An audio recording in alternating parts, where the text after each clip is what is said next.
This is the 38th episode of Gamezone TV. We've come that far, and this is a special tribute episode to Seth Killian, a very gentle and humble man who used to work for Capcom and will now be leaving on the 22nd of June 2012. We had the luxury pleasure of meeting him, Nick, and he's a boss. He's a boss up in the UK when we went up to the Capcom presentations, and you got the exclusives here on Gamezone TV, and we're going to revisit those memories. This is the news on Gamezone TV. Zayd's put together an insightful list of the top 5 worst video game spin-offs. I can't explain to you how much I really appreciate this, because I really loathe spin-offs in general, especially Puss in Boots. What's up with that? Dead or Alive Extreme Volleyball is one of them, and what a bad game! I can't handle how bad this game is. It should be called Boobs or Alive. Boob Volleyball. Volley boob. Volley boob. That's how bad that game was. It objectified women to the worst degree, and it was just had nothing to do with what made Dead or Alive really good, except for the boob physics parts, which wasn't good in the first place. Another one is Street Fighter 2010: The Final Fight. Now, 2010 does not reference the Soccer World Cup. It's actually a spin-off of the original Street Fighter, which you could only play as Ryu or Ken.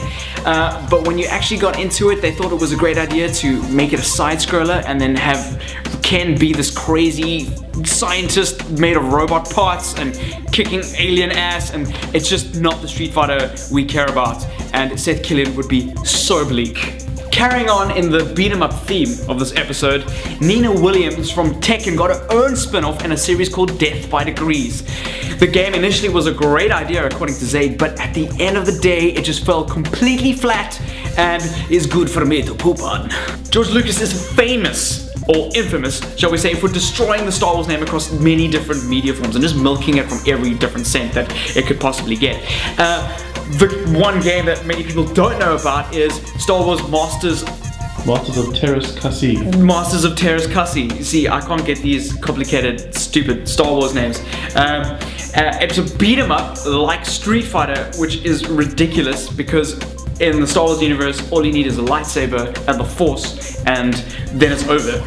If you know anything about video game history, you'll know that Sonic the Hedgehog was a backlash, an answer to the innocence that is Mario. They were like the badass teenager as the generation grew up into video games, and they wanted to make something a little bit more wicked, so they had spikes in the hair, blue hair, punk was the theme, and badass was the tone of the day. But obviously Sonic wasn't badass enough, so they made Shadow the Hedgehog, a game that was totally stupid. Why would Sonic the Hedgehog, who can run faster than the speed of light, ride a motorcycle? Please, can someone tell me? I want a scientist and astrophysicist to get behind this, because these answers are needed right now. I had the great pleasure of watching Indie Game the movie last week. It was an absolute masterpiece. Right now it's the highest rated movie on Rotten Tomatoes for 2012, and that just goes to show what a stir it's creating. If you're into film and into video games, you will love this. You don't necessarily have to be into anything video game related, but if you are familiar with the creative process and know what it's like to create something from the ground up, this will appeal to your senses. It will make you cry, it will make you feel sorry, it will make you feel joyful. It is a great little masterpiece. Nick, why isn't Gamezone TV looking like Indie Game the movie? I'm assuming because they have a bigger budget than we do? They did, they had a Kickstarter. A document has apparently leaked on Scribe, the famous document leaking website. If you've got a document you want to leak, put it there. If you want to take a leak, you can also go there. It's pretty much okay. Where they have leaked the documents for the Xbox 720. Apparently, it's going to be launched in August 2012, and it's going to feature a one-box input and special glasses that do like amazing things according to the concept art. I am a little suspicious. Zayd put the article up. Zayd probably wrote the scribed leaked document and illustrated that stuff. I want to know if it's a rumor and what's going to happen next year, and if you're saving money for it. And what are your opinions? Is it a 9/11 conspiracy theory, or is it the truth? Let us know in the comment section at the bottom of this video. 6 years with Capcom, Seth Killian is one of the most respected figures in the fighting genre industry, and he's done so much for Street Fighter.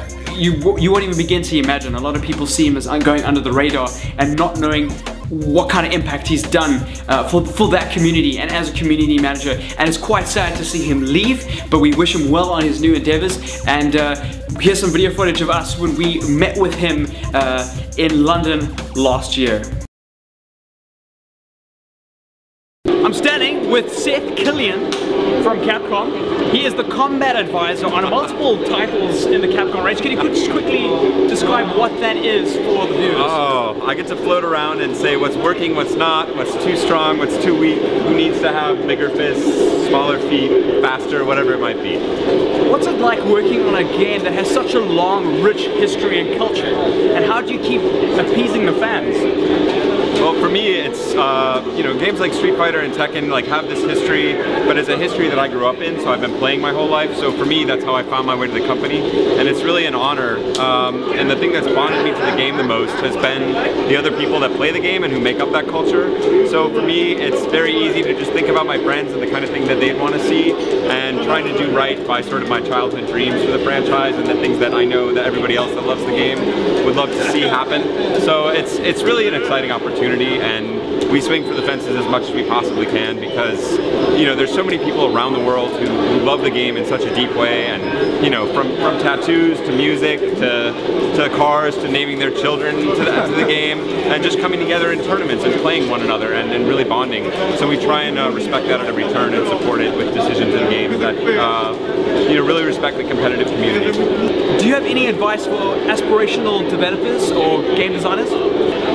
Stay in school, study hard. So I mean, there's many different roads. So whether it be programming, sort of more on the marketing or even on the design side, keep your ideas flowing, write as many of them down as you can, look for game conferences in your area or any sort of gaming professional events, try and turn out and find guys like me and grab them by the lapels so they remember your name, and keep beating down the doors. So you will never get what you want unless you ask for it. So beat down their doors, go to those game conferences, and stay in school. Now it's time for community stuff. If you think that gaming is not being taken seriously in South Africa, MWeb have news for you. They've recorded 50,000 unique gamers on their network in the month of May.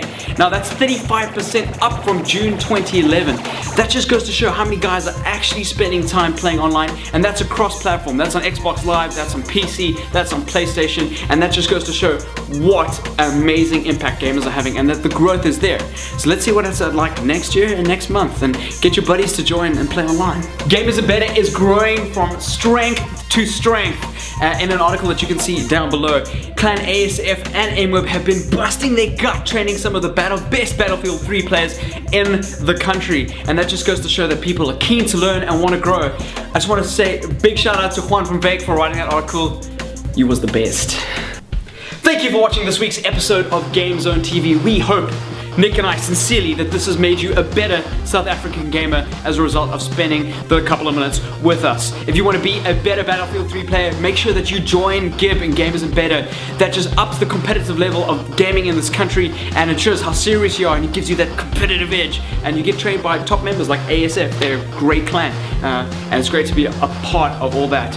Also, if you want to tweet Seth Killian, let him know, it's at Seth Killian, how much we appreciated him at Capcom, and how much you appreciate fighting games. I hope this weekend you are doing somewhat of a memorial. I know he hasn't passed, I know these people online are going crazy, but it is a moving time for us gamers that you can play some, you know, Street Fighter 4 with your mates and, you know, kick their asses and raise a glass for Seth and everything that he's done for the community. And speaking about community, I want to say a big shout out to Desmond Kurz for getting engaged this weekend. Woo! Desmond, he's a boss. You can tweet him as well. It's at @bossbefok. No joking. And tell him how much that you want to rile up some fan bases and get excited for him, because I think that's marriage is an amazing thing, and engagement is great. A good step towards marriage, I'd say. Yeah, it's true. Yeah, getting engaged is a good step towards Getting married. Getting married. Yeah. So Des, we back you. We back you, Des! You're such a champion! So he got that achievement unlocked. Okay, bye. Bye.